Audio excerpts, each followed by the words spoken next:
Welcome, everybody, to a brand new Blu-ray and DVD out and about video today. And this week sees Nathan Drake finally hitting that big old screen in Uncharted, hitting store shelves along with the comedic drama Dog. All those Jurassic Park films you love are finally hitting on glorious 4K, and Scream Factory is releasing a collector's edition Blu-ray release of the 2005 Wes Craven directed horror flick Cursed, plus much more. So let's go see the deals, exclusives, and we are at our first location, Walmart. So let's go in and see what they got.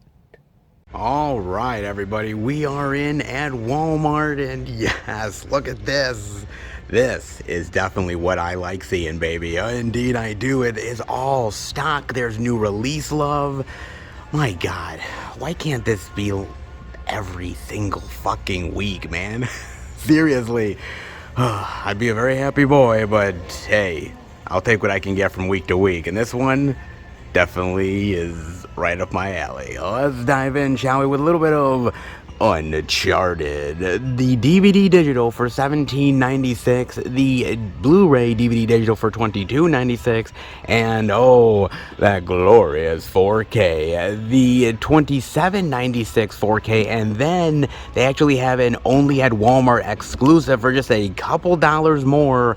This has collectible trading cards in it, so if you're not big on the trading cards and just want the regular 4K, it's $2 cheaper. But if you're into all that trading card love, they got a little bit of exclusive action going on here. Not half bad, man. Definitely all of the Uncharted goodness they got going on here, baby. Not half bad at all. Now, I got a chance to watch this on Amazon Prime, and I got to admit something to you guys. I have never played any Uncharted games in my life. I think the first Uncharted game came out 2007, somewhere around there, I believe. And by the time it came out, I was no longer playing video games. I had kind of bowed out at that point. I wasn't really much of a gamer anymore. If I was, it was just whenever I could find the time, and it wasn't even that much time as it was anyways. So I didn't really get much opportunities. So when the whole Uncharted craze happened, I was really out of the loop at that point. But Uncharted is a huge game series, literally incredibly popular, sold millions and millions upon millions of copies. The character of Nathan Drake is absolutely beloved, and so they've been wanting to try to do an Uncharted movie for a really long time, like an incredibly long-ass time. It's been in development hell for God knows how many years, and, well, it's out of development hell and into your eyeballs, baby. But is it worth it, is the real question. Now, I do have to admit, with me not being an Uncharted fan, or not really knowing much about the series or the games, I went into this a little bit different than I think a lot of people are going into it. I'm just going into it as, how is this as a big adventure heist blockbuster type of movie? How is this going to be? Not as I'm comparing it to the games or anything like that. I did do my research a bit, but since not playing any of them, I don't have that connection that a lot of the fans do. So I'm just going into this, how is this as a movie, right? And it's got the big spectacle set pieces, it's got the quippy dialogue, it's got the big macho action star hunks in it. You know what I mean? You know, the badass good looking babes. It's got all that stuff in that, all the recipes for success, I suppose, you know, globe-trotting adventure, you name it. All of it ticks the boxes, but honestly, it's just an okay movie at best. And I'm not gonna lie here, I wasn't incredibly impressed by the movie. It's not a bad film, all things considered. It's all right for what it is, but it just feels like something's missing. It doesn't feel quite right to me. I don't know. The action set pieces are cool, big CGI spectacle stuff, but I wasn't really feeling it. I didn't feel the kind of danger or thrills that maybe they wanted me to. The chemistry with the actors, yeah, they're saying the dialogue, but it kind of feels like they're very disconnected from the story. Like, it doesn't really feel they're as engaged with each other or the situations. and I just didn't feel the connection with it, unfortunately. I mean, that's really the problem. I mean, there's a lot more issues here. It just feels very standard. There's nothing really special or thrilling about the movie. I mean, I like the adventure aspect of finding this gold and these pirate ships, and it all kind of felt a little bit like Goonies-ish, more like video game Goonies more than anything else. But I was like, I just didn't really feel much for the movie. I just kind of was like, okay, they're just going from one thing to the next, and of course they're trapped in this area with water rushing in. Of course they're going to get out of it, and they're going to say some catchy phrase or quippy dialogue and then be on their way on to the next thing. And it's just standard. There's nothing really special about the movie. There's nothing really groundbreaking. You don't leave the movie saying, oh my god, this was an amazing experience of a film, I absolutely loved it. It doesn't really feel that way to me. Maybe it did for some people, but for me, I was kind of like, it was alright. I mean, it was a good time waster, but it's nothing that I would really go back to or really recommend. You could probably play the games and get more action and more thrills playing the video game and being more engaged with that than you would this movie. And that's a real goddamn shame, man. For a property that has been in development for such a long time, for such a beloved franchise, for it to just be an okay movie is not necessarily a bad thing, but it's kind of a letdown as well at the end of the day. I don't know, it just felt that everybody was going through the motions. I mean, it's not that people weren't trying to make a good movie here. Everybody tries to make a good movie, but it just didn't really feel like a really great adventure that you want to go back to a time or two, right? It doesn't feel like an Indiana Jones or something like that, or a National Treasure. It really doesn't. It doesn't have that really great fun adventure thrill ride. I mean, it does, but not in the way that you want it to, which is just a real goddamn shame. It kind of sucks, man. I mean, look, I like Tom Holland, I like Mark Wahlberg, I like a lot of the people involved behind the camera, behind the scenes, but I don't know, I just felt like this feels like a very rushed movie that they just put together and wanted to get it out there. And yeah, stunts are cool, yeah, visual effects are cool, yeah, cool costumes and ripped dudes, but at the end of the day, you need something special. You need something that's really going to stand out from the rest, and Uncharted doesn't really do that. Shame, but it's the honest truth. Oh, look at that. So well trained. I'm talking about Channing Tatum, not the dog. In Dog, the Blu-ray DVD digital for $22.96, DVD for $17.96, and oh, come on, look at that. That is one cute pup. However, he may have a little bit of PTSD, and I wouldn't get anywhere near that sumbitch. I wouldn't indeed. Unless you have the lovable skills of Channing Tatum, then maybe you just might. Indeed. Now, I got a chance to watch this on Amazon Prime, and I kind of stayed away from the movie for a really long time because if you remember the trailer, it looked like it was this sort of slapstick comedy with a guy and a dog, and I'm like, well, we've kind of seen that a time or two over and over again. I'm like, oh god, another one of these things? And I was like, oh dude, come on, man. And I was instantly turned off. But after watching the movie, I can thankfully say that it's actually much better than just a standard slapstick comedy. Actually, pretty darn good, all things considered. Channing Tatum plays this Army Ranger that's sort of down on his luck, wants to get back into active duty again. And one of his officers, his main one, says, hey, look, one of your Army Ranger buddies has died, and they need the dog to go to the funeral, so you have to travel with the dog to get him there. And when you do, well, if you do, I will put in a good word for you and get you back on active duty. And he's like, oh my god, thank you, and all I have to deal with is this dog. But this dog is an absolute menace of the highest order, man, and trying to get him to the funeral on time, man, I wish him one hell of a lot of luck, because he's gonna need it, man. He really honestly is. Truth be told, I'm not the hugest fan of Channing Tatum. I mean, I like Channing Tatum at times, but I was thinking, like, him and this dog, I have to deal with most of Channing Tatum's personality, which is not bad at times, but honestly, boy, I hope the dog is really charming, because sometimes can't say Channing Tatum always is. But in here, actually, Channing Tatum is really great. He's funny, He's thoughtful, he's dramatic, and what I like is his connection with this dog, right? Because first they're kind of like enemies, and they don't really get along, and there's reasons why both of them don't. And the idea that not only does he have to trust the dog, but the dog has to trust him, and there's this bond that is slowly forming over time. And the development of that is really fantastic. And the idea that you have to repair yourself as a person and learn to trust again. Not only the dog, but Channing Tatum as well.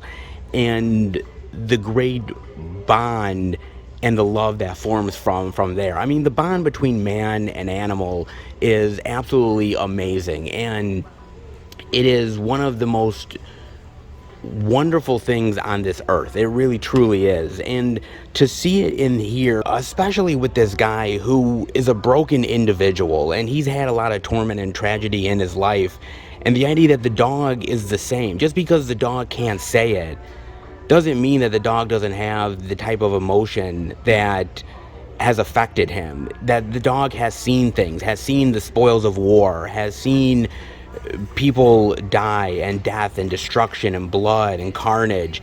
And the idea that the dog is not as trusting, and the dog has a lot of issues, and the fact that the dog is going through a journey just as much as Channing Tatum is. I love that. I mean, yes, there is some slapstick moments, some goofy moments, which I understand why they had to put it in there. I get it. But honestly, it's a very dramatic movie about a journey of not only this dog, but this man, and learning to love and trust and accept again. It's really fantastic. I really enjoyed it. I thought it was absolutely phenomenal, man, and I wasn't expecting it to be half as good as what it was. I thought it was going to be a dud, like this comedic turd burger. I thought it was going to be really bad, man, but it turned out to be actually shockingly pretty damn solid, man. Not the best as far as man and dog movie is concerned. I do have other favorites, but that being said, man, this was a really big surprise for me. Huge surprise, and I was not expecting how much I actually liked the damn movie. It also helps that the dog is very cute too, so, you know, there is that. I'm not gonna lie, there is that too, so, you know, that does help. But honestly, Channing Tatum is really good here, very charming, it's very heartwarming, and honestly, it's good for not only a family, but also for adults too. It's not just a kid's movie. Adults can really get into it and really understand what these rangers go through, and the idea of the turmoil and torment that is inside them. And it's not easy to break away from that, but the love of a dog might just do it. Indeed it does, and it definitely did here. Not bad at all, man. Surprise, surprise on that. Channing Tatum pulled off a lovable dog flick. Who'd have thought, man? Who'd have thought, indeed, for all the Walmart love this week. I mean, we've got Uncharted, we've got dog, not everything, but hey, just enough to keep me going. Not bad at all, baby. And, by the way, they still have some of that Spider-Man No Way Home Walmart exclusive goodness. Look at this, man. They have a decent amount of them. Everybody was, like, on that day freaking out. Everyone's like, oh, my God, we got to get the Walmart exclusive because no one's going to ever have it again. And, well, actually, there's still enough copies. So, don't freak out. Just go to your local Walmart. They might just have some. They definitely do here. Not bad at all, man, and they definitely restocked, which I love it, indeed. Pretty damn good overall, man. Not too bad for good old Walmart. Let's head out. Walmart is actually continuing to put out the physical media, stocking the shelves. They actually look full. So you're telling me there's a chance they're getting better? Really? Oh my God, did all my praying to the physical media gods actually work?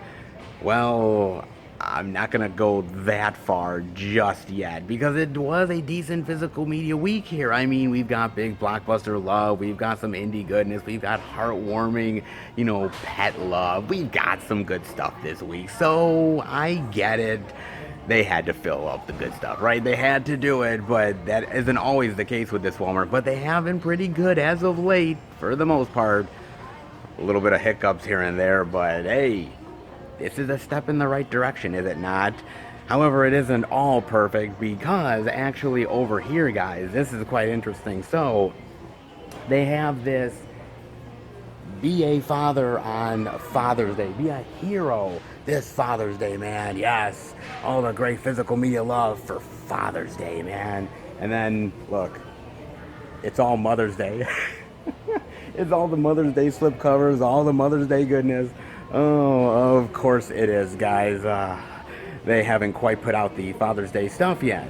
But, you know, get the Mother's Day stuff while it lasts, because honestly, it's going away pretty damn soon, man. They figured if they could squeeze a little bit more sale love, why not do it? They had to take down the banner, but not quite the physical media yet. Not quite indeed. But honestly, look at this, man. I mean, they have it filled. They have it filled really well. It's amazing. They have a lot of really great stuff, man. It's absolutely fantastic. Walmart doing their due diligence, as they always do, man. And I definitely appreciate that. I know that you do as well. Maybe they have that Father's Day hiccup there. But hey, we'll see that Father's Day goodness soon enough. But hey, they did have the physical media love, and you definitely have to appreciate it. And oh, I absolutely do, man. So, enough of Walmart. How about we head out of here and go to the next location? All right, everybody. We are at our second location, Target. But before I go in, I got to talk to you guys about something. Because yes, the summer movie season is officially here, isn't it? Indeed it is. However, streaming has become very popular. So, movie theaters or streaming? Well, according to this, I think theater wins out. Oh, indeed it does. From Collider, Fandango survey suggests moviegoers prefer in-theater to streaming. You don't say. Since the start of the COVID-19 pandemic in 2020, moviegoers everywhere have had to adjust to the closing of their favorite theaters worldwide. It was an uncertain time for theater chains as well, as they had to figure out a way to keep the theater business up and running while most recent theatrical releases went straight to streaming services. However, since movie theaters have opened back up to the public once more, sighs of relief could be heard everywhere, and research results certainly show it. American movie ticketing company Fandango has conducted a survey that states that moviegoers believe that higher quality films are released in theaters compared to streaming service platforms. The study was conducted on over 6,000 ticket buyers. The same study from the first quarter of this year also found that 93% of respondents also plan to see a different genre of movies in 2022. As for the overall experience in theaters, 85% stated that IMAX and Dolby formats made theatrical viewing much more enjoyable. As one can see, this is excellent news for movie theaters everywhere, especially with the expected movie rush this summer. Perhaps this will also provide theater chains with a much-needed financial rebound from COVID-19 shutdown losses. Results from the study also include what other factors influence moviegoers to head to the theaters for specific titles and genres. The results found that 95% go to theaters to watch their favorite genres, 93% pick films from trailer watching, 91% go to theaters based on recommendations from friends and family, 90% go to watch their favorite celebrities, 90% want to stay up to date with their favorite movie franchises, and 88% go to see a movie based on how good the reviews are. The company's survey used a demographic of 72% in ages 18 to 54, 61% of the sample identified as Caucasian, 21% Latina, 8% Black African American, 8% Asian Pacific Islander, 5% other, and some identified as more than one ethnicity. The study has provided useful insight into the future of the movie theater business for sure. Oh, indeed it does, man. Needless to say, there's something for everyone in the theaters this year. And apparently, movie theaters are going to have a good summer. Well, let's hope, guys. Let's hope indeed. And by the way, this is incredibly encouraging, okay? Because God knows how many times I have talked to you guys about how movie theaters are floundering, how the studios really aren't putting the type of releases that they should in these theaters to support them more. A lot of stuff is going on streaming. And yes, that is still the case, okay? It's not like that's ending anytime soon. These streaming services need content, and if they can make more of a buck going that route instead of in theaters, they're gonna do it. But I think this means that we are slowly getting back to a certain amount of normalcy. Maybe not the normal that we're used to, but getting back to a certain type of normality that is reassuring to us. And going to the movie theaters is a great experience. I mean, it really honestly is. And that was the one thing I was worried about with the pandemic, was the idea of how many movie theaters are closing and shutting down, and the idea that variety is not really as good as it used to, that it's incredibly shrinking. And so for me, I was really worried. And I love going to the movie theaters, okay? I mean, yes, mind you, there is difficulties, okay? Look, I'm not gonna lie, man. I mean, annoying kids, people on their cell phones. It's just one ridiculous thing after the other, man. And yeah, sometimes you leave a theater more angry than you went in. And I think that's where streaming rules the day, right? That's honestly where it does, because you think to yourself, well, look, at the end of the day, I don't have to deal with annoying kids. I can watch the film at my own pace. I don't have to pay ridiculous prices for concessions. So I get it. I understand it. Fair enough, man. But for me, honestly, seeing it on the big screen in all its glory and having a really amazing audience with you, just, man, there's just nothing that really beats it. And the fact that more people are really encouraged by going back to the movie theaters is really great to me, and it's a great sign. And also the fact that, look, the rest of this year, there is a huge variety of stuff coming out. I mean, you have Top Gun Maverick. Later on in the year, you have the Shazam sequel and the Avatar sequel, and you have a bunch of A24 indie flicks coming out, and a lot of other big budget fare. And look, that's a good sign at the end of the day, man, because we're starting to get back to things again. And look, honestly, guys, some movies are going to fail, others are going to succeed, so there's really no telling exactly how it all is going to pan out at the end of the day, right? But going to a movie theater is just a really fulfilling experience, and I'm glad to see that there's a little bit of a rebound at the end of the day. It's not going to be perfect, and Lord knows that streaming is really coming into its own, where people are really wanting to sit at home and relax and not have to deal with the hassles of going out and dealing with people. I understand that. And that's always going to be there. I'm not saying that next year that, well, we don't have to worry about streaming anymore. No, we always have to worry about streaming, okay? It's always going to be there, and movie theaters are not going to get an easy pass, okay? But at the end of the day, maybe there's a best of both worlds scenario where you can enjoy both the streaming love and theater love, and you don't have to choose between one or the other. Let's hope, guys. But this is encouraging news, and let's hope that the love continues not only this summer, but well into next year and beyond. Let me know what you think about that, guys. It's interesting just to see that people are definitely encouraged to go back to the movie theaters, and that there is a hunger for it again. I love streaming, but come on. That theatrical experience, it's pretty damn sweet. Indeed it is. Definitely let me know what you think about that. In the meantime, well, there is physical media love. Walmart did show some of it, but what about Target? You never quite know, but how about we go in? Check it out. All right, everybody, we are in at Target, and come on, was there any doubt that there wasn't going to be any new release love? It's Target. They've been aces, baby, and they are yet again. Let's dive in, shall we, with a little bit of 4K love for Uncharted. The 4K Blu-ray digital for $29.99, the Blu-ray DVD digital for $24.99, and that good old DVD love for $19.99. Now, I gotta mention this because I think it's worth talking about, and that's casting. Look, if you do your casting right, if you cast the right way, majority of your work is taken care of, right? Because those actors will gel well together, and the chemistry will be seen on the big screen, and the movie takes care of itself, right? But when casting goes kind of wrong and wonky, well, sometimes, unfortunately, you get a bit of a hot mess on your hands. And I'm not saying Uncharted is a hot mess, but I'm saying that I don't think the cast really gelled the way maybe you were hoping for with an Uncharted movie, right? I mean, come on, literally, when you think of Uncharted, you think of a lot of really great actors out there. I don't think anybody really put Tom Holland or Wahlberg on their wish list, okay? I don't think they did, man. And I can't quite say I blame them, because it turned out to be true. I mean, Look, here's the deal about Tom Holland, okay? I like the kid. I really honestly do. He kills it as Spider-Man. He's amazing as Peter Parker, okay?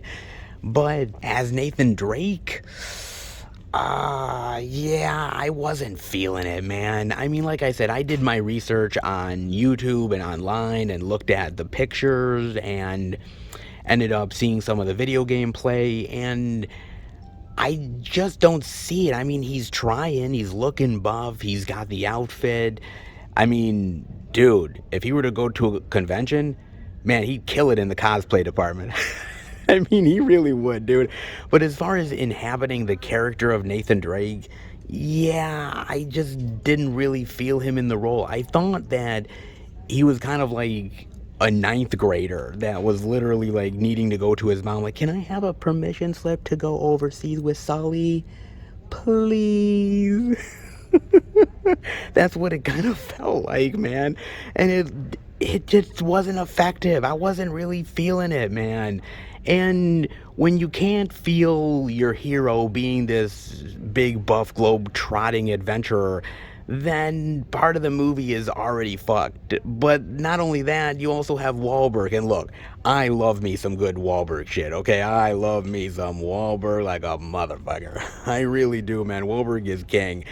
But in this role, he really kind of doesn't give a shit. I mean, honestly, I'm watching the movie and really, it's just kind of like he's there to get a paycheck. I mean, he got a sizable one, so give him credit for that. But he just comes off as bored and annoyed by Tom Holland more than anything else, dude. And I'm like, okay, is that Sully? Because I'm not really feeling him in that role, man. And he doesn't have the stash, which, by the way, doesn't help either, man. I mean, it just kind of is a damn shame because it's hard to believe Tom Holland and Wahlberg in these roles. And it feels like basically they just cast them for the popularity more than anything else, which is a damn shame because that should never really be the case. Uncharted is a huge franchise unto itself, right? I mean, it makes millions upon millions of dollars.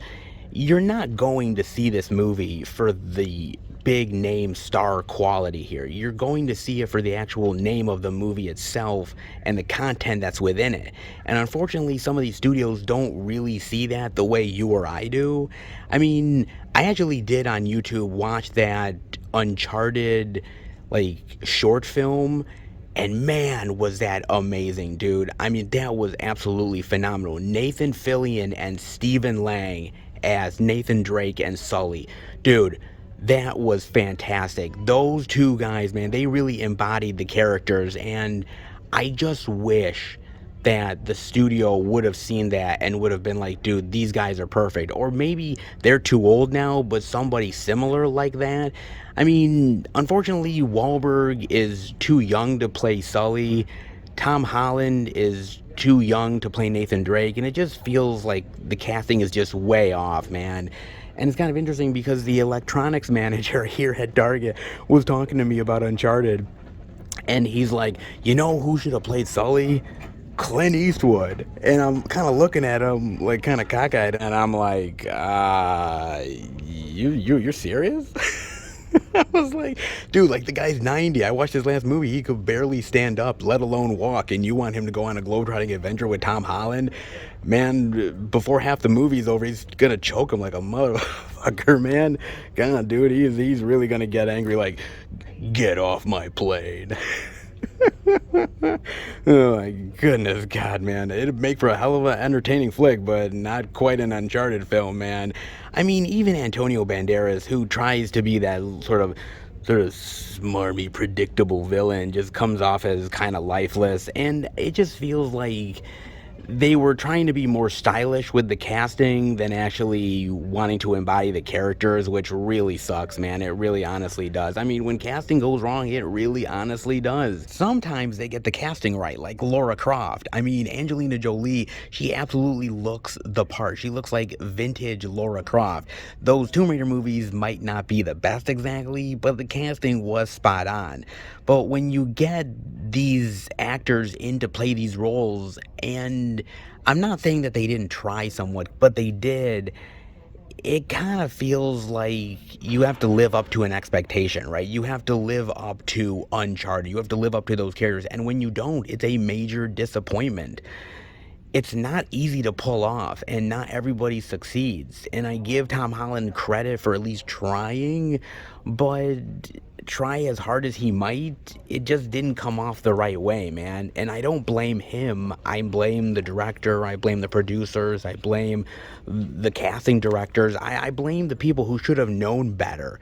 Unfortunately, they didn't really go the right way. You look at something like Deadpool and the casting of Ryan Reynolds, and it's absolutely phenomenal, brilliant. It's almost like he's ripped straight from the pages of the comic book, right? And that was a moment when the studios really took a guy like Ryan Reynolds, who was not a big star at that point. His star had kind of faded, and took a gamble, and the gamble worked.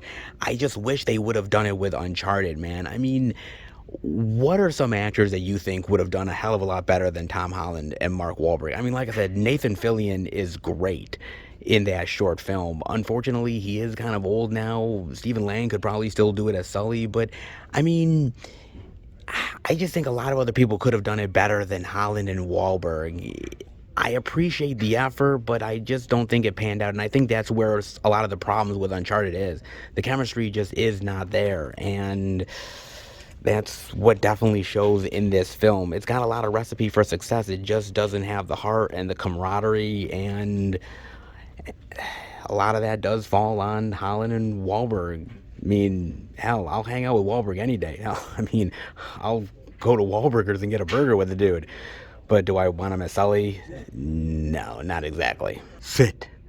Stay. Come on. Fetch. Fetch.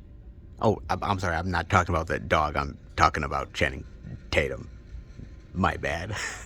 And dog, the Blu-ray DVD digital for $24.99, the DVD for $19.99, and okay, I do got to talk about Channing Tatum here, because I said earlier I wasn't a big fan of him. I don't hate the guy, all right. To be fair, I really don't. He's an all right actor for what it's worth. He is.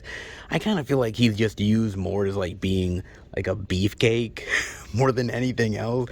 And I'm sure there's a lot of ladies out there, and even some men, that are like, well, what's the problem with that exactly? And I'm like, okay, fair enough. I get it. I understand it. Sometimes you need a little beefcake in your life. Fair enough, okay? Not my bag, but sure, go right ahead, dude. I'm more of like the dad bod guy, but whatever. So, yeah, I mean, it's not like he hasn't had some really great flicks that I've really loved. I mean, the Magic Mike movies. Well, at least the first Magic Mike film. I really love that one. That, to me, still to this day, is probably one of his best films of all time. That film is pretty goddamn cool, dude, all things considered. And man, his dancing skills were fucking amazing. I mean, you know, and for the ladies, not bad to look at either, I suppose. Not bad indeed, man. I mean, but there is other ones that are pretty good. Like, I really like The Vow with him and Rachel McAdams. I thought that was really good, actually. Like, I saw that in the movie theaters with Bob, of all people. And we literally left the theater like, damn, that wasn't half bad. Like, that was pretty good, man, for like a romantic drama. We kind of dug that one. Weirdly enough, dude. I mean, I really do like The Eagle. I think The Eagle is a pretty decent flick, actually. Not the best, like, Roman war flick, all things considered, but I kind of dug it. I thought it was fine. I mean, then again, there's stuff like Dear John, which, you know, I said I like one romantic drama flick with Channing Tatum. I didn't say that I like two. All right? It is what it is, man. A little schmaltzy for my own take, but hey, people dig it, fine, fair enough. There's also Jupiter Ascending. Ooh, man, that is one dog of a film. No offense. Seriously, man. That is not good. Then again, there's like Hail Caesar, which is okay, not great. I mean, probably the best stuff he's ever done is 21 and 22 Jump Street. That is great. That is literally perfect for him. He plays like the naive, dumb jock cop guy. And I'm like, dude, perfect, baby. Perfect for him, man. That's great casting. He was awesome in those flicks, man. I mean, he's not the best caliber of actor. Sometimes he is. Like, you look at something like Foxcatcher. He's amazing in Foxcatcher. So he definitely has acting chops at times, but I think he goes for more of the, beefcake stuff, which, again, fine. But I think Dog is one of those really great exceptions to really show his acting ability. The fact that he can play comedic, that he can play funny and heartwarming and charming and have effective dramatic scenes with an animal who has to learn how to sit and stay and look at the eye line. I mean, it's not easy working with a dog. It really isn't. And some people are able to do it better than others.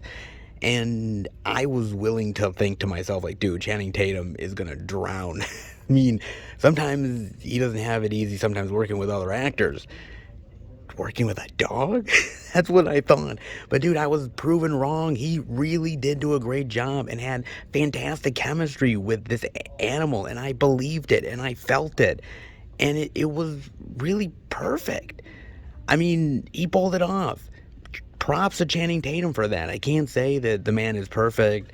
I can't say that I love him in every role. Yeah, I'm jealous of his sculpted body. I'll admit it. But when he's good, he is really good. And here, damn, he was solid. Welcome to all that Jurassic love on 4K. Yes, indeed, Jurassic Park, the original, and Jurassic World, the 4K Blu-ray digital for $19.99 each. Oh, you will have to re-experience all that Jurassic goodness before the new movie comes out very soon, Jurassic World Dominion. Yes, might as well brush up on all that Jurassic knowledge. Why the hell not? And on 4K, well worth the experience. Indeed it is. Oh, yes. Welcome to Jurassic Park. Oh, I have talked about this movie so much over the years, and it's hard to say something that I haven't already said, but to be honest with you, this is a classic. It is absolutely a gold standard of dinosaur flicks. Literally, everybody apes off of this one because it's just that damn good, man. It truly, honestly is. And it actually still holds up to this day. There's a lot of movies out there, and I hate to say this, that don't age very well. Movies that I absolutely love, that I recognize, look, they just don't really do anything nowadays versus back in the day. But honestly, for Jurassic Park, it still is relevant to this day. It still actually matches the impact that it had back in 1994. The effects, the characters, the stories, the dinosaurs, everything still holds up to peak precision. And that really is a testament to Steven Spielberg and his storytelling capabilities and everybody who was involved in the making of this. It is absolutely stunning, and still to this day is the one that really is unmatched and unequaled, and everybody literally apes off of it. Doesn't matter whether it's other movies that have tried to do dinosaurs or even within the own Jurassic Park franchise.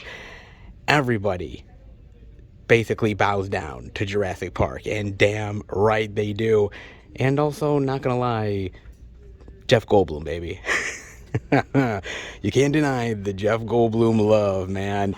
And this movie's dripping with it. Oh, indeed it is. So damn good. Still is one of the best out there. It really is, man. It probably looks just as stunning on 4K, to be honest with you. And upgrading it so that a new modern generation gets to enjoy it, that can never be a bad thing. Never indeed, man. It might be time to reinvest in a little Jurassic love on 4K goodness, man. Classics never go out of style, and Jurassic Park never, and I mean never will. That is for a damn sure, man.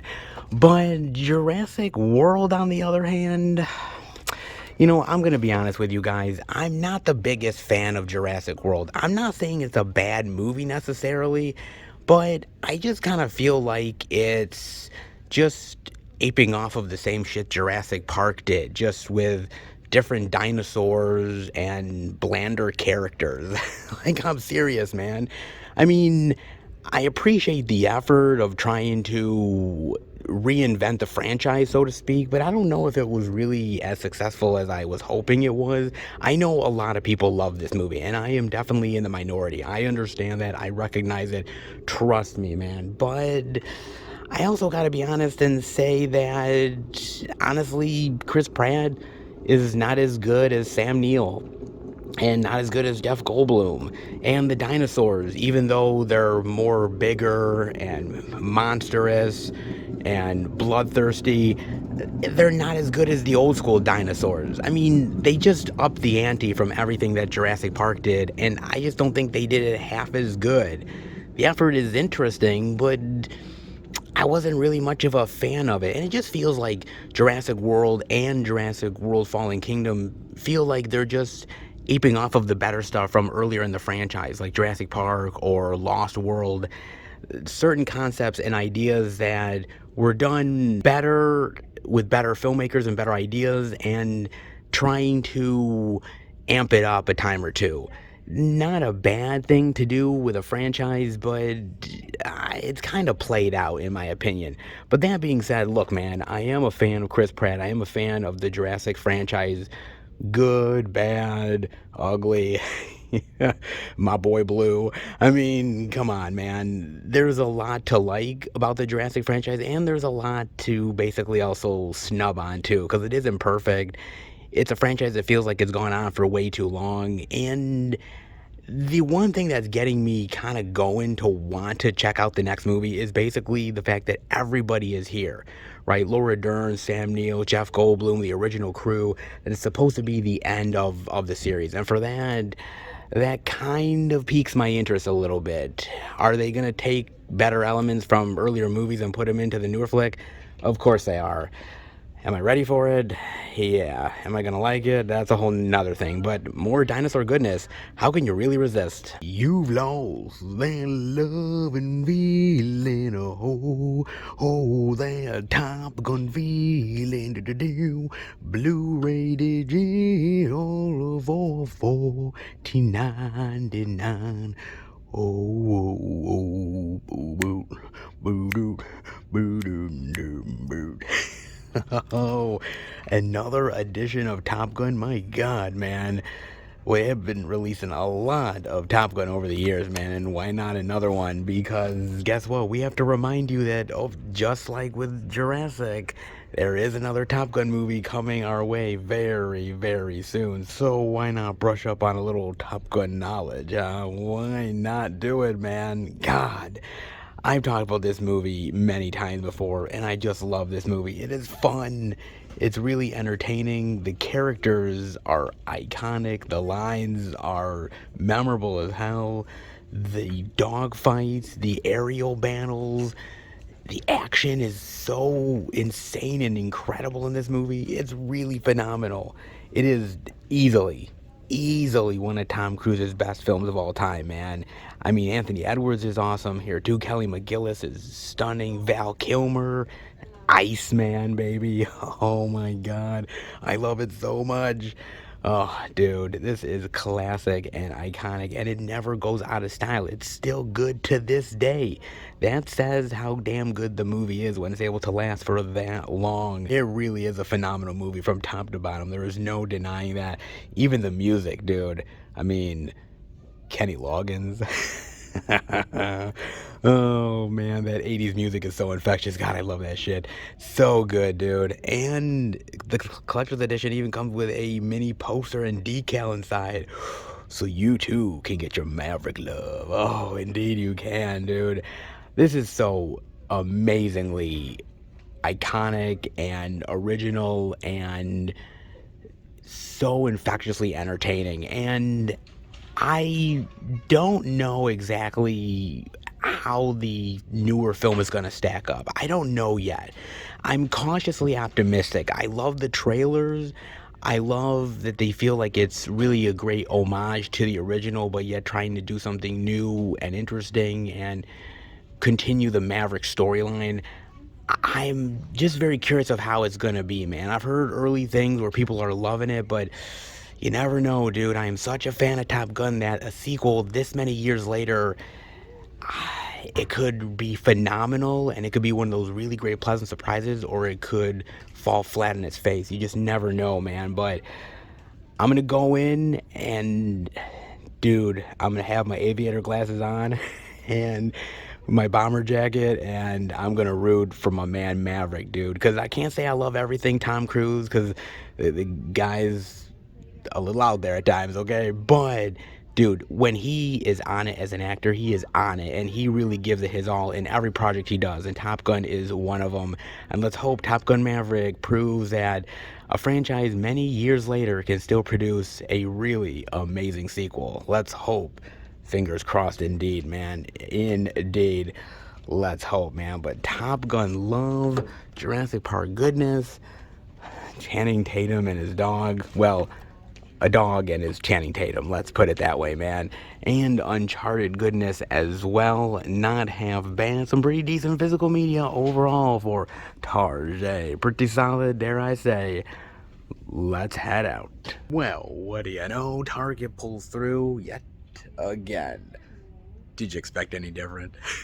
Seriously, if you did, you're goddamn insane, man, because they have definitely been doing their due diligence on all that physical media love, man, even doing some 4K goodness and bringing Maverick to the stores yet again. Oh, not half bad, man. Not really exclusive love here at Target, which I was kind of surprised. I thought, well, Uncharted, big enough movie, huge franchise, why not a little bit of perhaps Target exclusive love? Not exactly. Kind of weird, but hey, at least they had all of the variety goodness, a lot of physical media to check out, and that always makes me very happy. Physical media, boy, indeed it is, and I know it does for you as well. But enough at Target. We've been here long enough. Let's head to the next location. Hopefully more physical media love to check out. All right, everybody. We are at our third location, the second Walmart. I'm going to go and check out if there's any interesting indie titles worth showing off. If there is, I'll bring it back to Film Fan 108 HQ and show it off to each and every one of you. But before I do that, I got to talk about a trailer with you guys. And this is the perfect song to use. Let the bodies hit the floor. Let the bodies hit the floor. Let the bodies hit the floor.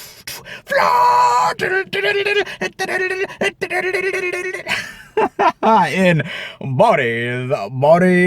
Bodies. Yes, that's the actual name of the fucking movie. It's called that, man.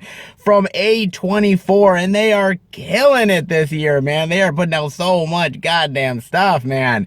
How about another? Why not, man? Yes, Bodies. A horror comedy coming soon to your eyeballs from A24.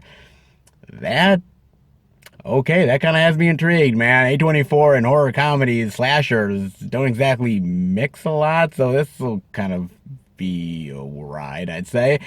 So basically, from what I gather, these teenagers, they're in college, and they're kind of drinking, drugs, having fun, and they're deciding to play bodies. And from what I gather, it's kind of like an adult version of hide and seek, right? But a little bit more demented. Somebody is the killer, and they go around finding the other people, you know. Okay, fine, whatever, right? Sure, cool, have at it, man. And apparently somebody is taking it a little too far. Ah, yes, and all the crazy hijinks and killings that go from there. Okay, look, I love a good slasher. I am a slasher fan, okay, as I am a horror comedy fan.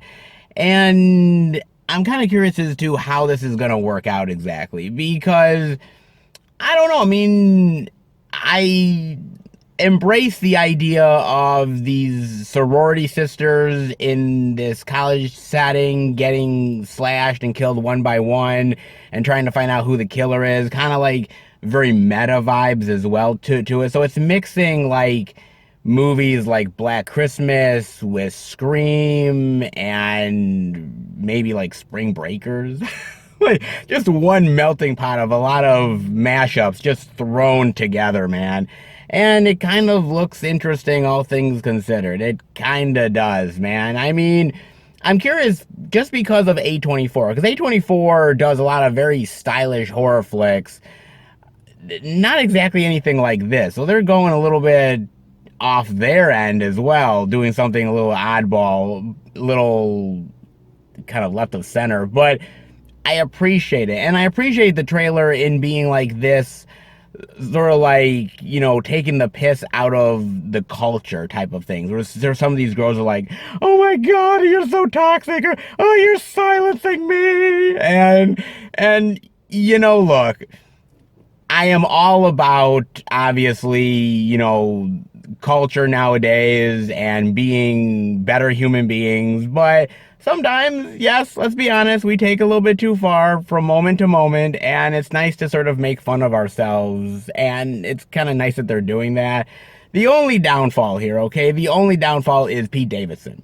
All right, look, I'm not gonna lie to you, I really hate Pete Davidson.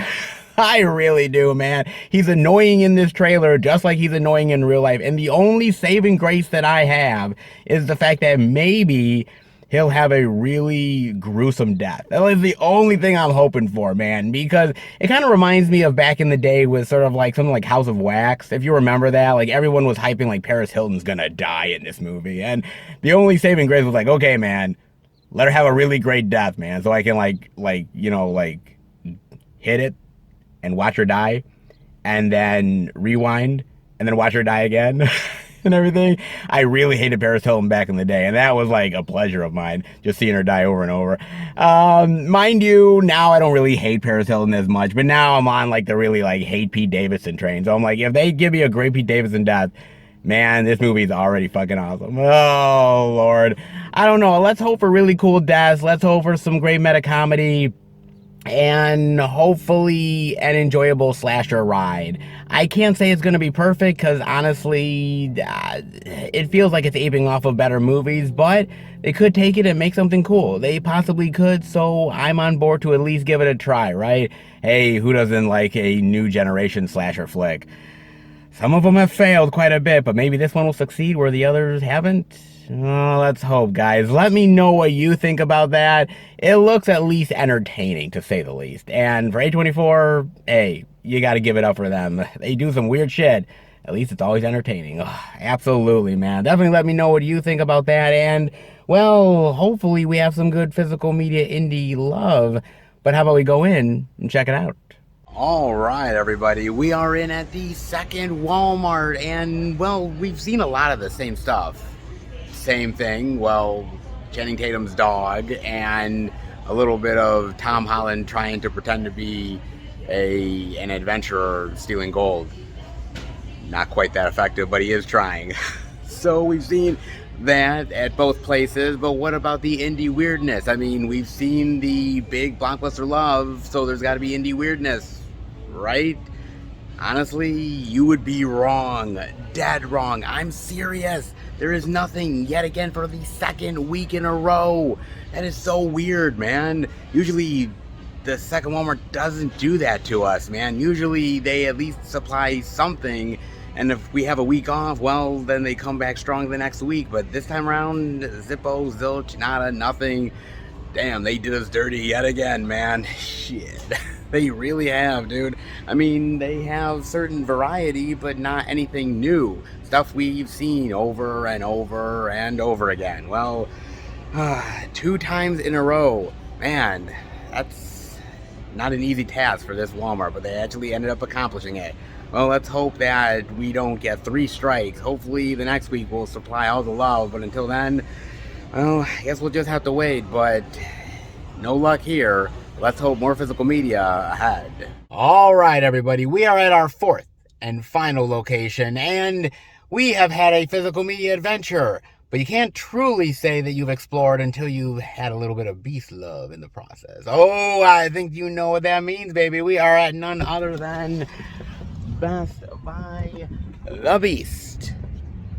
Best Buy, baby. Oh, we are back yet again, man. Oh, and it's been actually pretty damn good, all things considered, man. A lot of blockbuster love, some definitely interesting media worth checking out, but what about Beast love? What about Best Buy? What are they gonna have? They've been pretty good as of late. Let's hope maybe we see the new releases, steelbook goodness, surprises. You never know with the Beast. But how about we go in and explore it for ourselves? All right, everybody, we are in at Best Buy under the new releases, and look, there's no new releases. What the hell?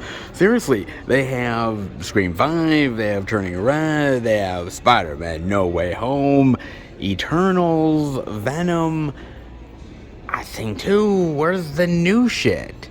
I mean, seriously.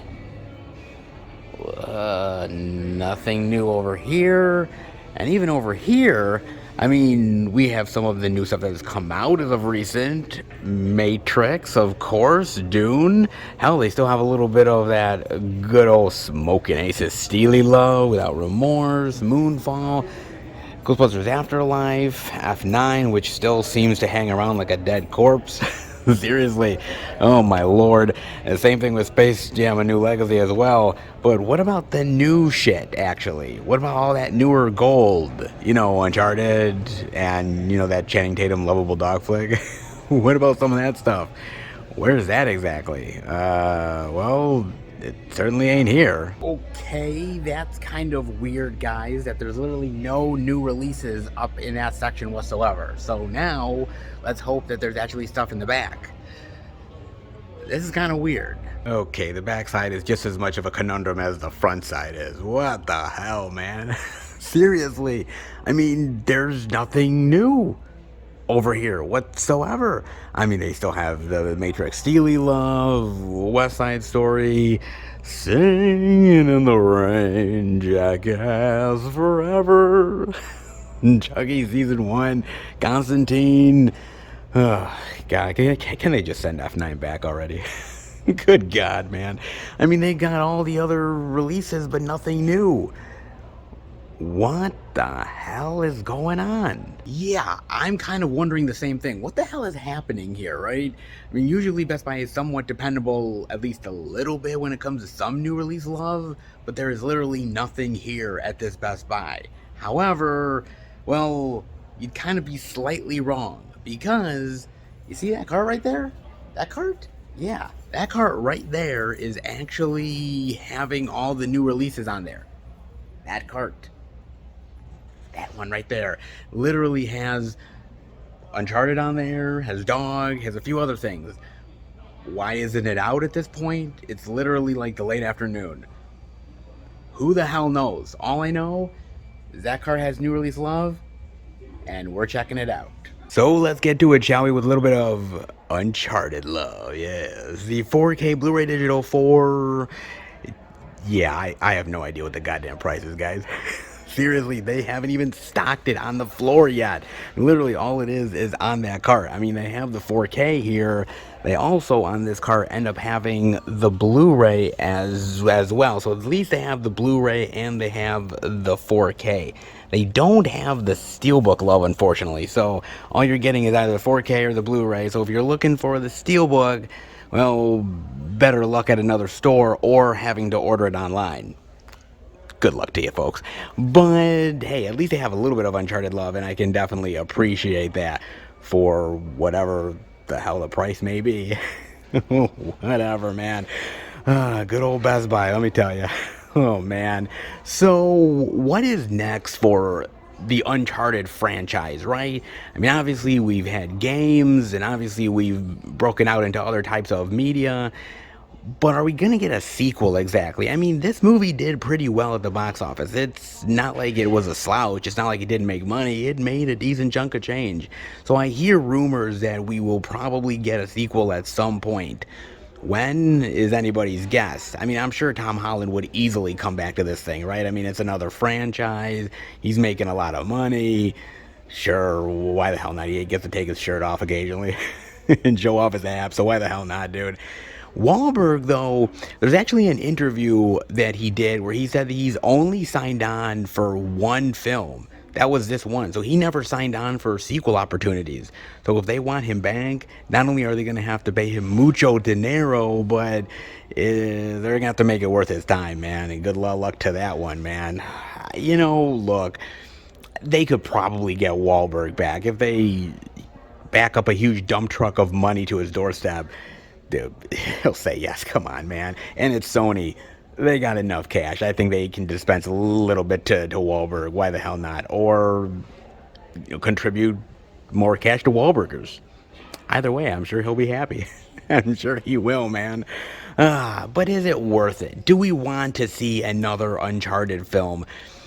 To be fair, I would be willing to give it a chance. It's not that I don't like this movie, I just think it's average. I think you can do a better Uncharted film out there. I truly do believe that. And there is so much opportunities for sequels out there, right? I mean, you could ape off so much material from the games that you could do another 3, 4, 5 movies and still have enough content. You easily could. But the real question is, would it be worth it at the end of the day? I mean, if you're just gonna make the same sort of haphazard film like Uncharted, and the chemistry isn't there, and yeah, the adventure is cool, and yeah, the CGI is kick-ass, and yeah, cool stuff that you aped off of the game, that's fine, but if it's just another average movie at the end of the day, what's really the point? I would actually love to see this be a TV series, whether it's on Prime or some other streaming service. I would love to see them do an Uncharted TV show. The problem is doing a Uncharted show which has the big CGI stunt spectacle that is on a limited budget. How would you exactly pull that off? I'm not quite sure. You'd have to spend a lot of ducats in order to even make that happen, dude. I'm not sure, but I would love to see that. I think it would work in that sort of serial television narrative of a new adventure every single week and evading the bad guys and trying to find the goal and the mysteries. I think it would actually work out really well. I mean, the problem is Uncharted is trying to ape off of so many other type of franchises, right? It's trying to ape off of Indiana Jones, and it ain't no Indiana Jones. It's trying to ape off of even a little bit of National Treasure. And dude, I love Wahlberg, but you ain't Nicolas Cage. I love Holland, but boy, you definitely ain't no Nicolas Cage. Oh, that's for damn sure, man. Both of them. Dude, Nicolas Cage outacts you any day of the week. Seriously. Have you even seen Vampires Kiss? Man, that guy goes crazy. I mean, even the Wicker Man. The bees! The bees! Can you imagine him in an Uncharted movie? Oh my god. That would be comedy gold, baby. It would absolutely be comedy gold. Oh my lord, dude. Look, man, I think there's a lot of potential to do more live action stuff with Uncharted. There really is. I mean, just seeing some of the gameplay, just seeing some of the amazing visuals, and this movie tries to do some of those, right? But it doesn't quite get there 100%, right? Yeah, you can put them on the big screen, but if you don't feel the same kind of thrill that you got playing the video game, then what's the actual point? It is really hard to do video game movies, right? We've talked about it so many times before. I mean, there's very few that actually work the way that you want them to. I mean, I love Sonic. I think Sonic's amazing. I mean, yeah, Super Mario Brothers isn't exactly the way I would have wanted it to be, but it is one fascinating flick, dude. I'm not gonna lie, man. Of course, there's Tomb Raider, and there's a whole bunch of other stuff out there. There really is, but it just kind of feels like you try to recreate the same experience, but it doesn't exactly work out the way you hoped it would. And the same with Uncharted. I mean, look, I dig the actors a lot. I really do. And Ruben Fleischer, the director, has made some really solid movies. And the intention was there to make something really great. It just didn't come off that way. And it's unfortunate all things around. It actually reminds me a lot of something like Jungle Cruise, right? Where Jungle Cruise is this great ride at Disney and people love it and they decide, well, it's really popular, so why not make it as a movie? Good intentions, but the results weren't so hot. Not everything can be Pirates of the Caribbean, folks. And the same thing with Uncharted. The video games are great, right? They're phenomenal. They make a lot of money, so why not translate that onto the big screen? Intentions are worthy, but sometimes the translation gets a little messy in the process. Just because you can doesn't always mean that you should. Unfortunately, for a lot of studios, they see dollar bills, they see money, and it's hard to walk away from that. It really honestly is. And Uncharted is going to be one of those examples of a franchise that is really solid, Gameplay is amazing, characters are phenomenal, the action is spectacular, but it's hard to translate gameplay to movie mode. And Uncharted proves that sometimes the translation isn't as good as you'd hoped it would be. Shame, but true story. Here's hoping that the sequel is much better, and you definitely know that they will make a sequel. Tom Holland is very, very young, and they are going to basically bleed him dry. Oh, indeed they will, man. I mean, you get a lot of special features. You get commentary and a bunch of featurettes, never a dull moment, stunts in action, villains, backstabbers, and accomplices, becoming Nathan Drake, and much, much more. Oh, man, Uncharted. You know, look, I love a good adventure flick. I truly, honestly do. And Uncharted had the potential to be absolutely amazing, but unfortunately, it suffers under its own weight. When you're trying to please a fan base and also make your own movie, and having to deal with the actors and the egos and all the cooks in the kitchen, sometimes the results are lackluster, and Uncharted is one of those instances. Of course it is. I wonder, if I give him a treat, will he do tricks for me? No, I'm not talking about the dog. I'm talking about Channing Tatum. In Dog. The Blu-ray, DVD, digital for... honestly, I have no idea. I got it off the fucking card, guys. Your guess is as good as mine, man. Indeed it is. But speaking of Dog, the ever-loving bond between man and animal. Yes, canine and human beings. It is a bond that lasts a lifetime, that lasts forever. However, it doesn't always stay that way. Sometimes it's a little bit of growing pains, isn't it? Indeed it is, yes. Oh, of course it is. Never easy. Trust is never easy, folks. But once you get there, oh, it's absolutely glorious. Indeed it is. And there is a lot of movies about man and animal and the difficulties and the struggles. But how about we pare it down a bit by talking about movies that the relationship started off rocky and ended up quite beautiful with their owners, like Max, yes, from 2015. Actually, the more I think about that movie, it's really similar to Dog. I mean, a military dog that its owner dies, and the younger sibling is bestowed the animal, and they have these difficulties and this bond together after the kid is trying to figure out what actually really happened to his family and his brother and the dog, and it's really interesting. Dog here is actually much more of an adult version of that movie, if you really think about it. Actually, kind of interesting, that flick. It's actually not bad, not my favorite, but not terrible either. Of course, there is also Call of the Wild, which Call of the Wild is actually a really great book and a solid movie. The only problem is that basically the dog is all CGI. I mean, that's it, dude. It's like literally Harrison Ford is like, I'm not working with a dog. If you want me in this movie, the dog has to be CGI. Or I'm gonna step on its neck. It's like, okay, Harrison, calm down before you have a heart attack. Don't worry, and you don't have to kick anybody off of a plane. Alright? It's okay, but man, that CGI is noticeable on that dog, dude. It really honestly is. That's kind of rough, dude. But my favorite, though, I think my favorite, honestly, out of all of them, has to be Turner and Hooch. God damn, do I love that movie, man. Tom Hanks. I think I was from like 89. It's so good. Basically, the idea that this dog comes into his life and perhaps the dog has witnessed a potential murder and he partners with the dog and all the hilarity ensues from there. It's really great.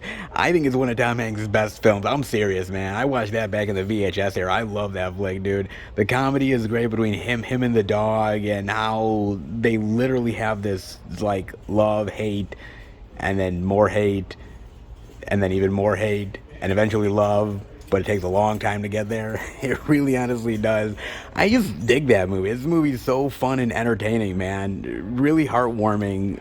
God, I dig that one a lot. I mean, nothing will ever beat Turner and Hooch, to be fair. It really honestly won't. I mean, Tom Hanks is comedy gold, man. And when you put him with a dog like they had in Turner and Hooch, with this just like drooling and gigantic, lovable beast. You just can't beat it, man. And I think Dog doesn't quite get to Turner and Hooch levels, but it gets close at times. It really honestly does. And the bond between them is excellent, and the chemistry between them is solid. And at the end of the day, there's a reason why I'm a huge dog lover, and I think it's the movies that really made me that. And there's a reason why a dog is a man's best friend, because there's a certain loyalty there that is unmatched.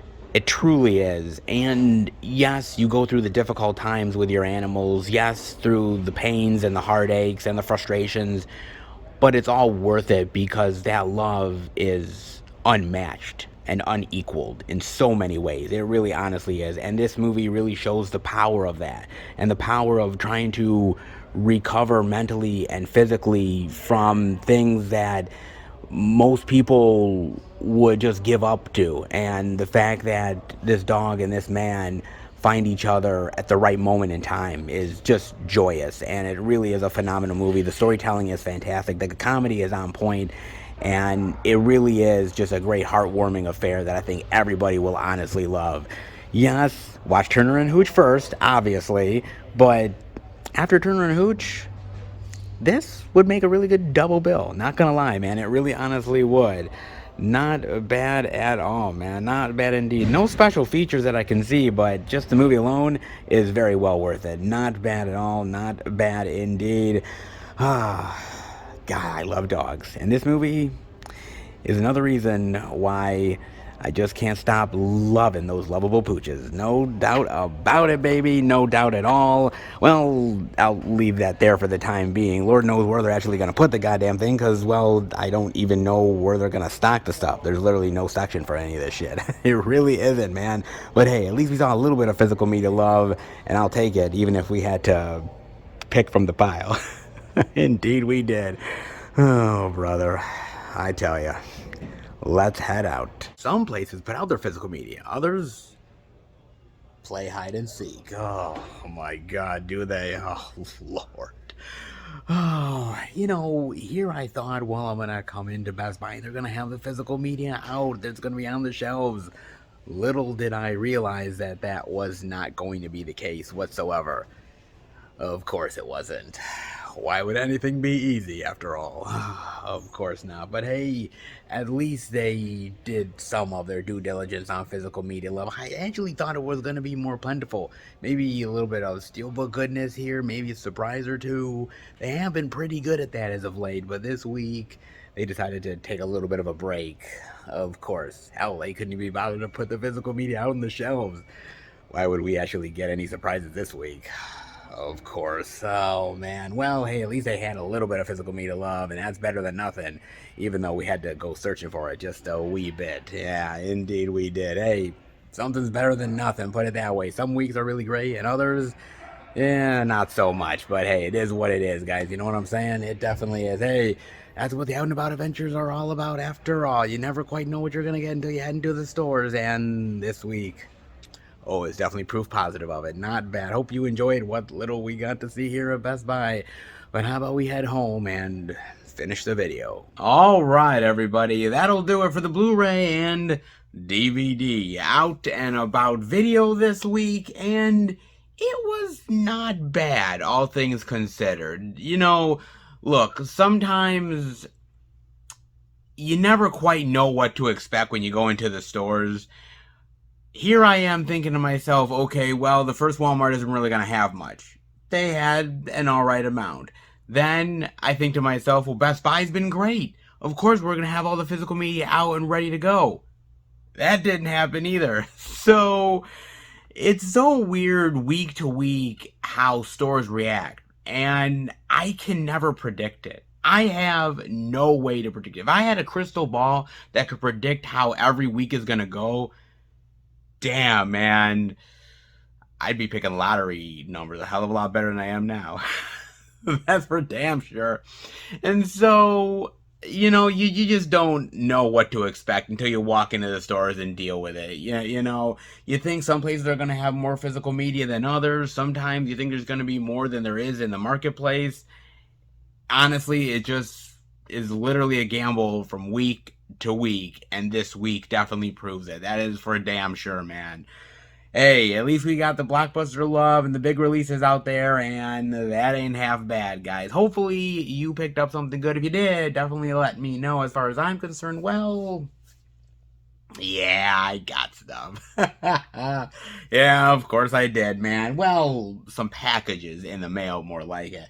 And I got a package from Error 4444. Oh, indeed I did, man. So, I have really dug this company. I have really liked what they have done. I bought, some stuff from them before, and this title that I got from them this time around, when it was on pre-order, man, it intrigued me like a motherfucker. This is some weird Asian cinema stuff, okay? I don't know what to expect. I saw the trailer and I'm like, this is WTF weird as a motherfucker, okay? I don't know what's going on here. Weird imagery, weird storylines, limbs growing out of people, weird sexual fantasies. Look, man, I am really starting to dive into weird Asian cinema. And I've watched some really crazy stuff in the past, like, year or two. And I'm slowly starting to dive into it more. And I think I'm literally at the what the fuck stage. Because, oh my goodness, dude. I don't know what this is, but I've heard really great things. People love this movie. And they love how weird and bizarre it is. And so I'm just kind of going to go for the ride, man. It was a great deal. I love this company. It's a very early company. They've only done like a couple of releases, but I've liked what I've seen so far. And so I'm taking a gamble, man. I'm starting to get more into weird Asian cinema, and this one might just take the cake, man. Wow. I don't know what I'm in for, but it'll be unique, put it that way. Oh, boy. But that's not all, because I also got a package in the mail from Mondo Macabro. Oh, yes, the Mondo Macabro love is back, man. I haven't ordered from them in quite a while, so time to get back into a little bit of boutique label love with these fine folks. And this is actually a Bulgarian horror flick, all right? I swear to God, when they announced this, I was like, this looks really interesting. It's like this mid-80s slasher flick that is like part horror, part black comedy, part satire. It's so weird, and I like the idea of this like weird black comedy horror flick back from the mid-80s in Bulgaria. Okay, and apparently this movie was really controversial back in the day, so I'm kind of curious as to what I'm going to expect in this, because I have no idea, man, but I'm willing to give it a chance, man. I honestly am. Look, it's Mondo Macabro, dude. They do some really fantastic, bizarre, weird stuff in the marketplace. Stuff that you never heard of before. And that's part of why I like them, because they really go out of their way to put out some really unique titles, some real rarities. And this is yet another one of those. It piqued my interest, so I figured might as well give it a go. Mondo Macabro has rarely ever disappointed me. And so we'll see if the streak continues. Indeed, we will, man. But a little bit of rare Mondo Macabro goodness and some what the effery Asian cinema. This will be quite interesting indeed. I mean, of course, these are the wonderful May pickups, and of course, you will not find out exactly what I get until later on when I finally show off all the May goodness. But god damn, dude, new release love, boutique label goodness, rare oddities, out of print love. Oh, May is going to be quite good, and this is only the beginning of it, baby. Oh my god. It's going to be a doozy, that's for sure. But hey, physical media love, how can you really resist it? And before I let you guys go, I gotta talk about this. Now, we were showing off some blockbuster love this week, and there is a certain gentleman who feels that blockbusters should be charged more, and he'll stop at nothing to accomplish his evil goal. Wait a minute, am I talking about Dr. Evil? No, I'm talking about the AMC boss, Adam Aaron, on charging extra for blockbusters after the Batman and catering to ape investors. From Variety, let's dive in, shall we? AMC CEO Adam Aron is a rock star in a very specific group of people. Those people, of course, are the 4 million non-professional investors who sent the company's stock price soaring and currently own 80% of the movie theater chain. The new shareholders who rescued the beleaguered chain from bankruptcy during the pandemic call themselves the Apes. The name is a reference to the Planet of the Apes movie in which primates overthrow humans, and to them, Aron is the king, Silverback. There's perhaps nobody better to embrace the chaos than Aron. A Harvard Business School graduate with a flair for showmanship, he communicates with apes directly on social media and embraces their ideas like accepting Bitcoin and other crypto payments for tickets and concessions. There were some pros on Wall Street who looked down on them. Aron says, they own our company, so we don't look down on them, we look up to them. Internet frenzy may have saved AMC from impending doom, but there are several challenges that linger, such as stagnant attendance levels and the battle to sell tickets for movies that don't involve superheroes. There are signs that it's all starting to improve, like the recent box office successes of The Lost City and Everything Everywhere All at Once. But Hollywood and theater operators alike need those trends to improve drastically, as original ideas from Jordan Peele's Nope to Olivia Wilde's Don't Worry Darling, Damien Chazelle's Babylon, and Billy Eichner's Bros gear up to hit the big screen alongside movie blockbusters like Thor Love and Thunder, Jurassic World Dominion, and Avatar The Way of Water. Last week at CinemaCon, the industry's annual gathering of movie theater owners, Aron spoke to Variety about those obstacles as well as hiking ticket prices for upcoming blockbusters and the company's reality as a meme stock. Vaccinations were newly being rolled out, and theater blockbusters were few and far between. So what's his stance now on the state of exhibition? If you'd asked me that question in April of 2020 when every single one of our theaters was closed the world over, I would have said it was a difficult time.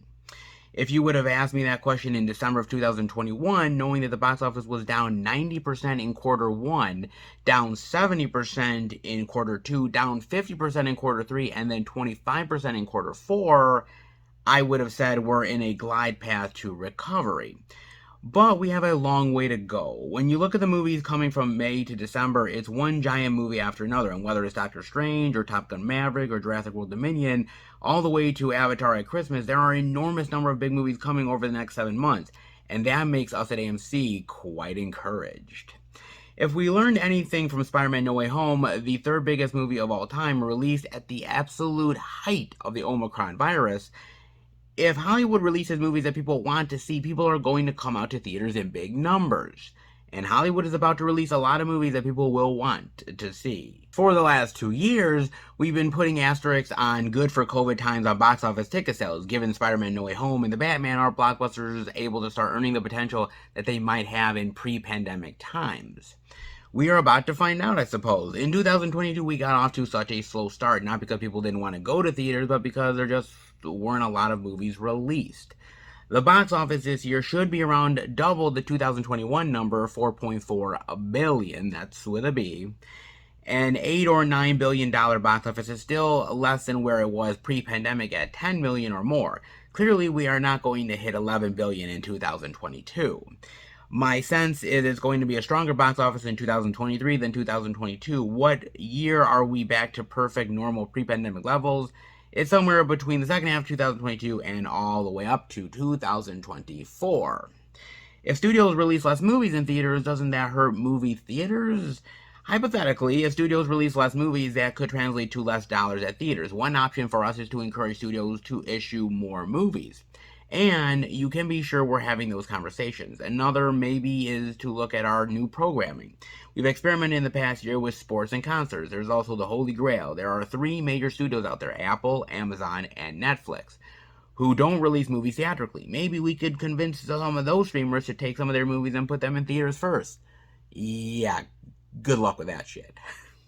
For The Batman, AMC charged customers about $1 to $2 more per ticket compared to other movies playing at the same time. How did that benefit the company? It was a big success. We look at our market share on The Batman, and we clearly did better by charging that dollar premium, and it was only $1. It's not like we charged double the price. There was so much demand that people were willing to pay. Really. Because I heard a lot of people were waiting until HBO Max. That's what I heard. AMC's competitors, particularly Regal Cinemas and Cinemark Theaters, had quietly boosted prices for Spider-Man No Way Home prior to The Batman. Was there a reason that AMC wanted to be vocal about the price increase? It's pretty simple. We're a publicly traded company on the New York Stock Exchange, and when you do important things, there's a duty to talk about it publicly. As a company, we believe in transparency. We don't want to hide what we're doing. We don't want to brag about what we're doing, but we don't want to hide what we're doing either. Why they didn't talk about it? Well, you'd have to ask them. Should consumers expect to see a similar increase for something like Doctor Strange? The good news is that I love following the law, and laws of the United States do not allow me to talk about prices in advance. I am only allowed to talk about pricing activity retrospectively. I can't make any public comment. Tickets will go on sale and people will know what we are charging when we charge it. Of course it will. Alternatively, will AMC explore options to make art house films or movies that have been in theaters for several weeks less expensive? Same answer to a similar question. It's illegal for me to talk about pricing going forward. I can't speculate. If you go back to the laws of supply and demand, which is the first thing that they teach you in an economic class, it does say that when demand is high, prices rise, and when demand is low, prices fall. Okay, thanks for the non-answer, buddy. So do ticket prices have an impact on attendance in a substantial way? All he can say is that on the Batman, we know that we're better off from having charged $1 premium. We have plenty of discount programs that we've actively been embracing, like Discount Tuesdays. We rejiggered all of our matinee pricing accordingly last year, and we also have our A-list subscription program as well. And this one is actually a very interesting one also. The company has taken bold steps by investing in Hycroft mining and expanding popcorn in malls. How was that paid off for AMC? Popcorn is still in the works. We're going to give Orville Redenbacher a run for Orville's money. But that won't happen until the end of 2022. In terms of the investment in Hycroft Mining, a gold and silver miner in northeastern Nevada, look, we knew you wouldn't think the core competency of a movie theater company is solar mining, but getting through the pandemic, we were very skillful financial engineers. We raised a lot of money on Wall Street. To get AMC through the pandemic, we had identified a company that had a severe liquidity challenge, and its stock was priced at near bankruptcy level. And we knew that if we could help them raise some more money, their stock would rise. In the span of 2 weeks, we helped them raise $195 million, and their stock instantly rose. So the investment thesis of why we did it has turned out to be true, and we're way ahead of the moment. Okay, AMC investing in mining companies. Hey, anything's possible these days, guys. But speaking of Wall Street, how are they balancing keeping the very passionate retail investors happy while also being realistic about the fundamentals of the company? It's quite the phenomenon. Approximately 4 million retail investors have descended on their company. They own the majority of their stock. I don't work for them, but they're my bosses, and they're avid and enthusiastic and passionate about our company. We communicate with them often as a company. Every week I host screenings for shareholders in New York City and LA. I'm going to do more of that in 2022 around the United States. We've paid them the proper respect. There were some pros on Wall Street who looked down on them. They're our own company, so we don't look down on them. We look up to them. They understand that AMC as a company, and I, as a CEO, generally appreciate their passion for our company. Having said that, I am the CEO of a public company. I am always realistic in what I say publicly. It's not my job to sugarcoat things. I celebrate our successes, and I speak soberly about the challenges that we still need to surmount. Of course you do. I mean, look, he's not the bad guy, okay? Not really, all things considered. I understand that you're running a company and that you have to invest in certain things to keep that company going. Is it all positive? Not always, but I suppose he's doing his due diligence at the end of the day, so I probably should give him a break, right? Probably. Well, maybe. So here's the ultimate problem, right? Because on one hand, I am really happy that AMC is back, and AMC is really making this big comeback, and their movie theaters are thriving again, and I'm really happy because more movie theaters in the marketplace is never a bad thing. More opportunities for people to go see movies on the big screen. That's absolutely amazing and awesome, and I champion that in such a big bad way. But should we be ultimately charging people more money at this time. I mean, basically, in the article, he says, look, we are getting better with the movies coming out, and obviously more demand is coming, and people want to go see these movies, and sales are going to be up, and so we're finally getting back, not to pre-pandemic levels, but we are slowly seeing the rise of more opportunities in the movie theaters, more people going, obviously, more revenue, and it's looking good, right? So why charge more, even if it's $1? And I know that saying $1 is an inconvenience. Is I know some people are going to be like, well, look, it's $1, really, but at the end of the day, if you are somebody that loves movies and you go quite a bit, that dollar, man, it does add up over time. It really honestly does, especially if you're going with a family and, of course, paying for concessions and the rising cost of, obviously, all of the popcorn and the soda and the candy and everything there. I mean, it's not like those prices are going back down, okay? They're going up. And so charging more for a movie ticket, to me, especially when things are looking better, doesn't ultimately seem like the smartest move. But then again, what does when raising prices at the end of the day? I just kind of feel like this is a test. I mean, think about this. This really is a test, all things considered, right? Because obviously they charged $1 more for the Batman, right? Okay, it was only $1, but then they said in the article, they said, well, the demand is high. People paid a lot of money. We got a lot of revenue out of just that $1 more. We got a lot of ducats extra than we would have normally had. They said that in the article, pretty much. And so now they're probably thinking to themselves, okay, well, we tested the Batman. It worked out. So what about other movies? What about Top Gun Maverick? What about Avatar: Way of Water? What about all these other blockbuster movies that are coming out? Well, if we charge $1 for the Batman, and that's the Batman, it was anticipated. I mean, not crazy highly anticipated, but anticipated nonetheless. But then you think about, okay, well, Avatar is going to be even more highly anticipated. All the hype behind it and the many years in the making. And you're thinking to yourself, okay, well, if we charge $1 for the Batman, maybe we charge $5 extra for Avatar: Way of Water. And he doesn't exactly deny it in the article. He says, well, I can't talk about it, right? I mean, laws. And he's like, I mean, who's to say we'll charge more, right? I mean, it's possible. You never know until it actually happens. And it's like, okay, basically, you've pretty much said you're gonna charge more money for these movies. And then, obviously, going into the article saying, well, what about movies that aren't huge blockbusters? What about the smaller movies? Are they going to be lesser of a cost than the other ones? Well, I can't really talk about it, laws again. And I'm like, oh man, seriously, to me, I understand making a profit. I get it, okay, 100%. A company is there to make money, and they're in business to obviously make a profit. Okay, I get it. I understand all of that, right? But at the end of the day, to do that when we're just getting out of a pandemic and people are just trying to start to get back to some sort of normality, it doesn't seem quite fair to me. Now, if this was a couple years later down the line, after things have gotten a little bit more normal and things have become more steady, then maybe at that point I may be able to see it just a wee bit more. But you're charging more money for the same experience, right? It's not like this is a newer, crazier, more fantastic experience than you've ever had before, right? It's the same movie-going experience that you're getting at every other movie theater. You're just paying more money because it's a blockbuster title that you're going to see.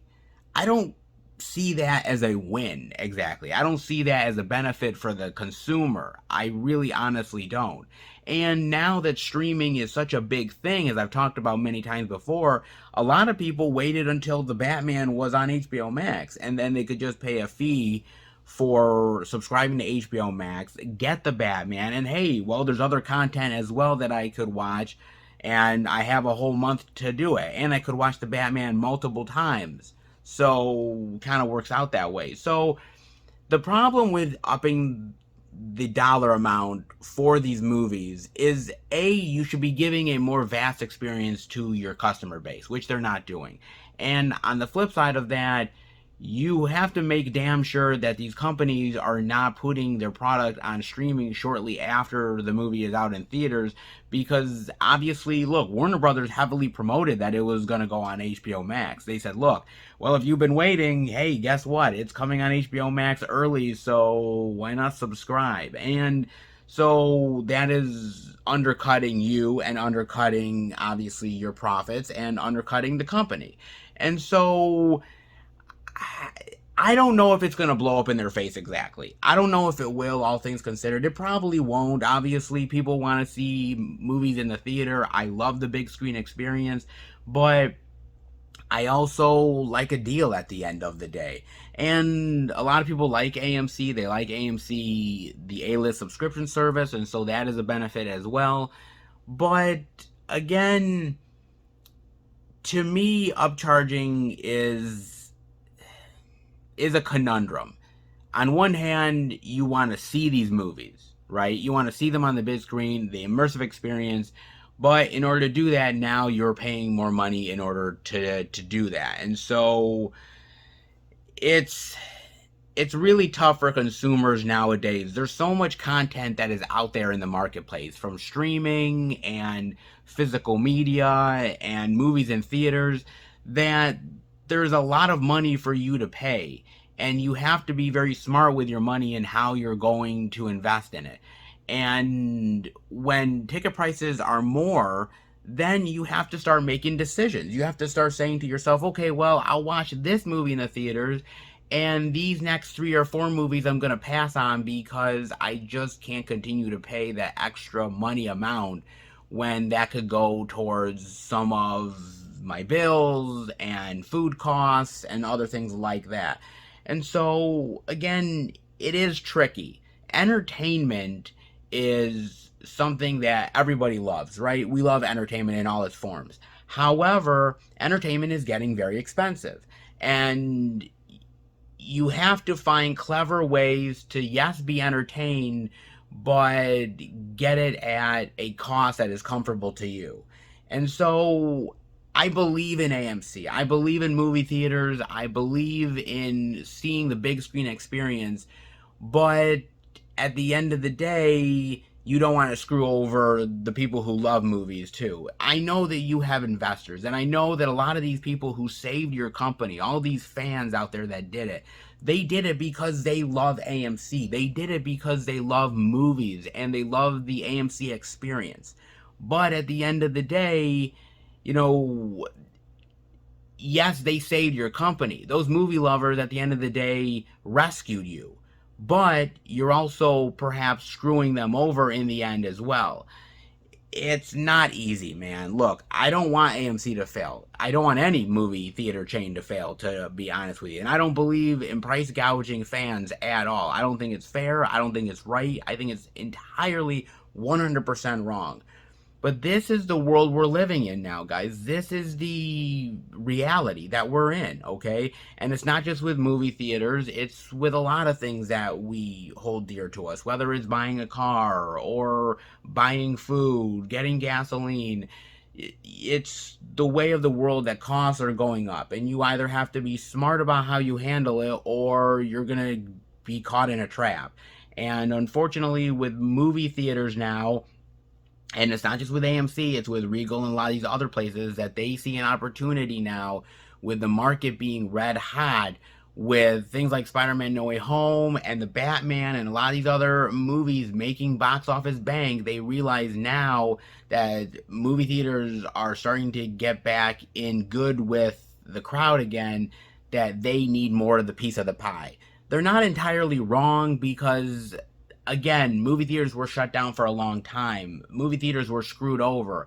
I understand that wanting to get your piece of the pie and, get your fair share. I understand that. I get it. And they're not entirely wrong. But at the end of the day, screwing over fans in order to get that doesn't seem right either. Is there a great middle ground? There might be, but I don't see it here. I feel like in the article, the AMC CEO pretty much said, hey, look, we are going to be raising prices and we're going to be putting a premium on these titles because they are in demand. And even if they're not in demand, we may still raise the prices because guess what? If you want our theater experience, if you want to come to AMC, well, guess what? You're going to have to pay for it. And is that a gamble that is going to pay off? It did for the Batman, but is it a long-term strategy that is actually going to work? Let me know what you guys think. I mean, look, man, at the end of the day, I love going to the movie theaters with the guys. I love experiencing it on the big giant screen with the great sound quality and picture, but at the end of the day, you also have to realize that, you know, TVs nowadays have 4K quality, amazing picture, sound, and streaming is on the rise, and, you know, there is a window of about 30 to 45 days for a movie to come onto a streaming platform. And so if you're getting charged more money to be in that big screen experience, why not just wait the extra 30 or 45 days and you may end up actually saving yourself a little bit of dough in the long run? It's possible. I'm just saying, you never quite know where things will turn and how the crystal ball will react. But at the end of the day, short term it may work out. Long term, that's a bit more of a gamble. Hard to see where the future holds, but I'm very intrigued with what you guys think. Definitely let me know, and hopefully you liked the video. If you did, definitely give it the thumbs up. If you're new to the channel, welcome. Check out the other Blu-ray and DVD out and about videos I do every single week. Tactical movie reviews with my friends, movie hunting, Blu-ray pickups, live streams, so much older content out there, and newer content that's coming down the line as well. If you like how I talk about movies and physical media, hit subscribe and become part of the Film Fan Nation. I want to thank my really great subscribers out there. You guys are amazing and awesome, and you give me great feedback and support and watch the videos, and I truly appreciate it. You give me love, and hopefully I give the love right back to you. So if you are definitely interested in my content and want more, definitely hit subscribe. Also, keep up to date with everything I'm doing through Instagram, Twitter, and Facebook. Film Fan 108, keep up to date with everything I'm doing, plus special pictures and videos I do from time to time on social media as well. And if you want to send the channel any movie related love, you can. Physical media, care packages, movie posters, you name it, whatever, you can send it to the P.O. Box is in the description below. It is not expected, but it is definitely appreciated. You guys have said to me, hey, we want to send you some amazing things. Where can we send it? Well, the P.O. Box is the place to be. I've gotten some amazing stuff from you guys as of late, and I cannot wait to see where the P.O. Box adventures take me next, because, man, it has been a blast so far. So if you are interested, the P.O. Box is in the description below. But I suppose that does it for yet another out and about adventure. All of that movie love. But I will be back next week, and I will see you next time for that next out and about adventure. Take care, everybody, and remember, happy hunting.